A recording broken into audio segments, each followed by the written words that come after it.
आप देख रहे हैं सूर्य तरंग न्यूज। राज्यसभा चुनाव को लेकर प्रदेश की राजनीति में घमासान तेज हो गया है। बीजेपी द्वारा तीसरे उम्मीदवार को उतारने के फैसले ने सियासी गलियारों में बहस छेड़ दी है। अब इस मुद्दे पर कांग्रेस ने बीजेपी और सीएम डॉक्टर मोहन यादव पर हमला बोला। प्रदेश कांग्रेस अध्यक्ष जीतू पटवारी ने भोपाल से मीडिया में बातचीत के दौरान आरोप लगाया कि बीजेपी ने मध्य प्रदेश में भ्रष्टाचार, रिश्वतखोरी और भाई भतीजावाद को फैला दिया है। पटवारी ने कहा कि बीजेपी के पास संख्या बल कम होने के बावजूद तीसरा उम्मीदवार उतारना लोकतांत्रिक परंपराओं के खिलाफ है। उन्होंने सवाल उठाया कि यदि बीजेपी वास्तव में पिछड़ा वर्ग और केवट समाज को प्रतिनिधित्व देना चाहती थी तो पहले अवसर पर ऐसा क्यों नहीं किया। कांग्रेस ने आरोप लगाया कि बीजेपी ने एक महिला उम्मीदवार के खिलाफ उम्मीदवार उतारकर महिला सम्मान के मुद्दे पर अपनी वास्तविक सोच उजागर कर दी। बीजेपी से सामाजिक प्रतिनिधित्व और लोकतांत्रिक अधिकार का सवाल बता रही है। अब ऐसे में राज्यसभा चुनाव का मुकाबला केवल वोट की गणित तक सीमित नहीं रह गया, बल्कि महिला प्रतिनिधित्व, ओबीसी राजनीति और राजनीतिक नैतिकता जैसे बड़े मुद्दों के इर्द गिर्द घूमता दिख रहा है। देखना होगा कि जनता बीजेपी की रणनीति पर भरोसा जताएगी या कांग्रेस के आरोपों को तवज्जो देती है। मध्य प्रदेश की 8 करोड़ जनता से मैं आग्रह करना चाहता हूं, विनम्र प्रार्थना करना चाहता हूं कि मैं जब बार बार ये कहता हूं कि भारतीय जनता पार्टी ने मध्य प्रदेश की जड़ों में करप्शन का, भ्रष्टाचार का कैंसर फैला दिया है, वो बात सिद्ध होती है। मैंने कल भी कहा था, अली बाबा 40 चोर की सरकार है। मोहन यादव को 3 बातें आती है।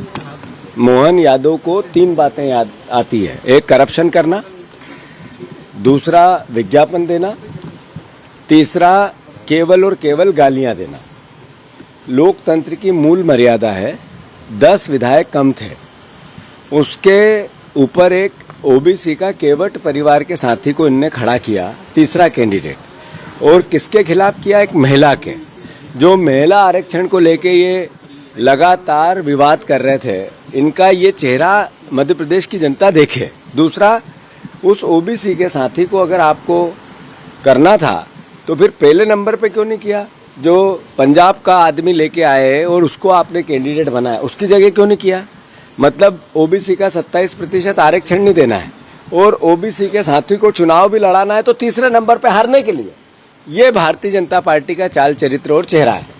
मैं दृढ़ता से मध्य प्रदेश वासियों आपको आश्वस्त करता हूं, बहुत भरोसे और विश्वास के साथ, कि मध्य प्रदेश की जनता जीतेगी। ये केवल कांग्रेस की राज्यसभा का विषय नहीं है, ये मध्य प्रदेश की अस्मिता का विषय है। तीसरा कैंडिडेट, तीसरी चोरी, भारतीय जनता पार्टी का जो चरित्र बन गया है, लगातार हर राज्य में, हर देश भर में मोदी ने जनप्रतिनिधियों की जो खरीद फरोख्त का माहौल बनाया है, ये अल्टीमेटली जनता के मूल अधिकार को एक तरह से बट्टा लगाता है। और मैं समझता हूं कि कांग्रेस का दायित्व है उस जनता के मूल अधिकार को हम बचाए रखें। और जहां तक प्रश्न है इस राज्यसभा के चुनाव का, मैंने कल भी कहा था 100% कांग्रेस का राज्यसभा कैंडिडेट बनेगा और आश्चर्यचकित परिणाम आएंगे। 110% मीनाक्षी नटराजन जी राज्यसभा के मेंबर होगी। पर यह चुनाव अच्छा हो गया। इससे भारतीय जनता पार्टी के मूल चरित्र का मध्य प्रदेश की जनता में असर आएगा और ये इनका काम डाउन, उल्टी गिनती चालू हो गई है। धन्यवाद।